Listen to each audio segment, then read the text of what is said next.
Bonjour et bienvenue, merci de nous retrouver pour une des nouveautés majeures de l'année. On vous a déjà parlé de la Hornet 750 avec une toute nouvelle plateforme chez Honda.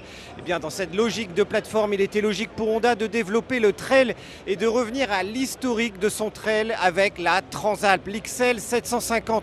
Cette première Transalp qui n'était pas en 750 mais en 600 cm3, 583 cm3 exactement en 1987, qui a évolué après pour arriver pratiquement à 700 cm3 à partir de 2008.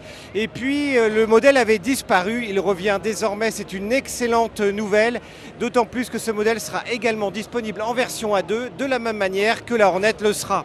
Maintenant c'est un vrai trail que l'on découvre aujourd'hui avec cette nouvelle Transalp.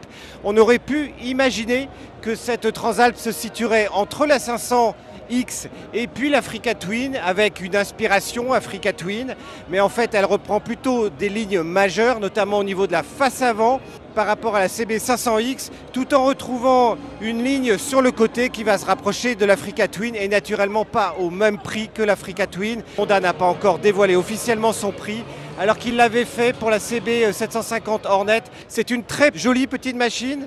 On note une hauteur de selle non négligeable pour un trail puisqu'on est à 850 mm de hauteur de selle. A noter que en fait la machine est très légère avec ses 208 kg. Donc même Sandrine a réussi à monter dessus. Elle ne met qu'un pied, elle fait 1m60. Mais en fait ça devrait le faire grâce à son poids et à une sensation de légèreté au niveau de la fourche avant. Mais on vous en dira plus naturellement lors de son essai.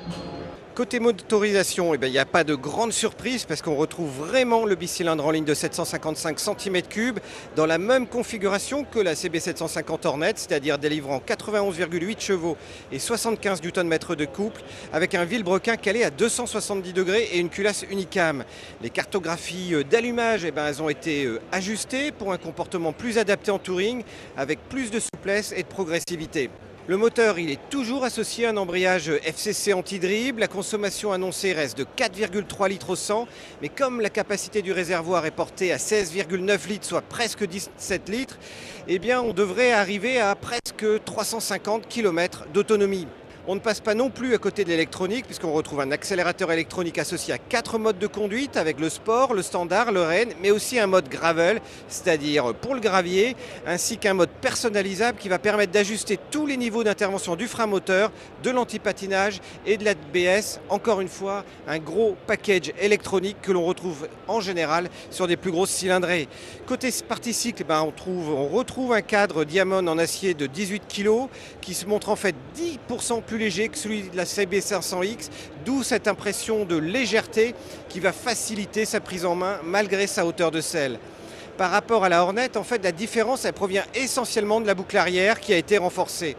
La géométrie est également bien différente avec un angle de chasse de 27 degrés et une traînée de 111 mm pour 1560 mm d'empattement.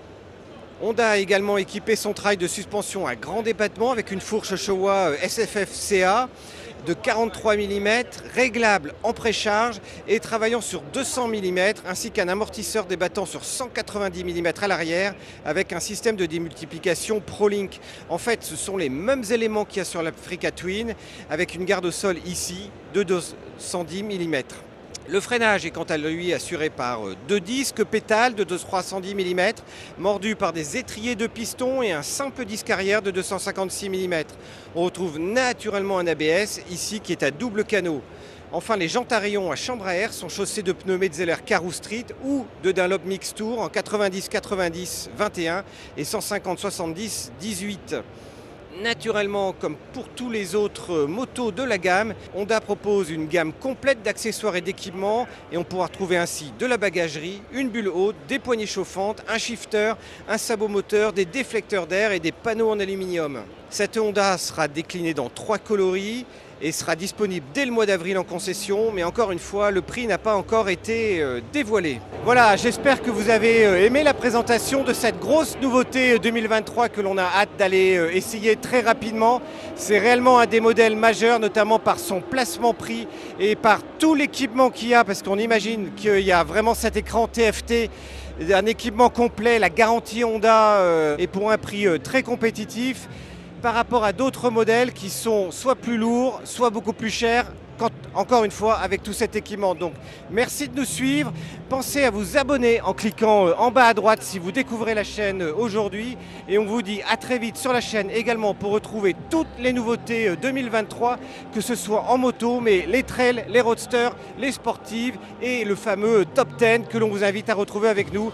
Et rendez-vous ensuite pour l'Express et l'Hebdo. Merci de nous avoir suivis, à bientôt, à ciao, salut!